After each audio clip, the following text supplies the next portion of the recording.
right, so we're just about done with this thing, and as you know, there is tons more detail that we could go into if we wanted to in a real-world project, but here I think I've demonstrated some of the really basic ideas of working with a master model and complex surfacing to put together a mechanical assembly, and if you're really into that, then you could obviously go into a lot more detail.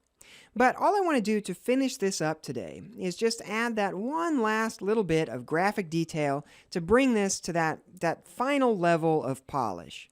So let's head here and actually turn off our lines in the viewport. So we're just left with a hidden line mode.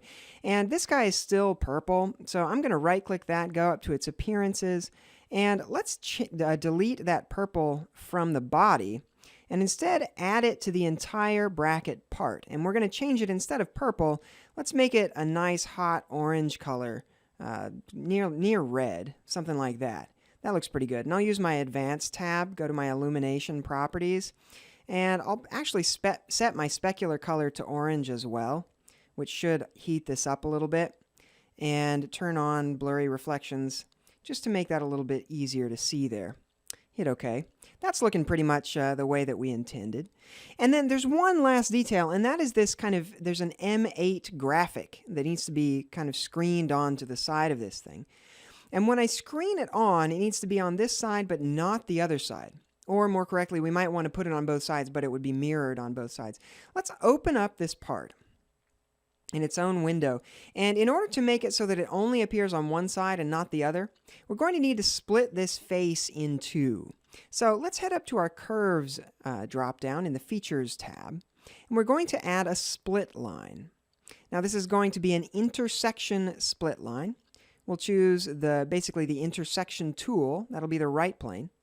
And then we'll choose which faces we want to split. And that'll be this outer face here. Hit OK. And now we actually have two separate faces, one on each side. It makes no difference in our geometry whatsoever. It just gives us something to select on each side separately. So when we're applying our decal, it'll be separate on each side. Let's close that up, save it. And then back here, in our Render Tools tab, this is one that we've not used yet. If you right-click any tab, you can always show the Render Tools tab, and underneath it there is an Edit Decal button. And in that, the first thing I'll do is select an image. So let's hit Browse. And I've added a PNG file, an M8 PNG logo file. Let's open that up and then click the face we want to add it to. And by default, it's going to have a black background the same way that it did before. So let's turn this to Use Decal Image Alpha Mask.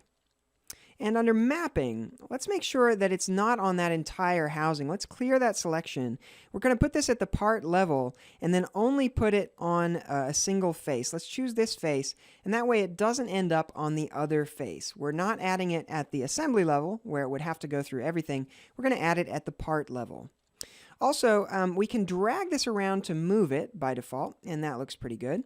But we obviously need to rotate this and scale it and stuff. So first of all, let's go over here to our projection type. It's currently set to current view. Let's set that to the YZ plane. As you can see in the bottom right of my viewport, Y and Z are what are currently visible. So let's use that, Y and Z, perfect. And then down below, we can rotate by dragging this around until we get it oriented the proper direction. We can also scale it, and by default it's going to constrain those proportions, so we don't have to worry about those getting off. You can drag either the horizontal or the vertical dimension. It'll do the same exact thing. Then we can just tweak this into place. Now you can do this with geometry to kind of lock things down a little bit more, but in our case that really isn't going to matter at all. Now we can click OK to exit that tool, and we're left with a finished product with a graphic on the side of it. Obviously, you could add that graphic to the other side. You can add other graphics, different things you might want to. But this is pretty much ready to render as it is. So I'm excited to be done with this project, but I'm also really hoping that it is helpful to you. If you have any questions, by all means, reach out, adam@cadjunkie.com. We'd love to hear your questions, feedback, anything like that. We'll talk to you soon. Keep in touch. See ya.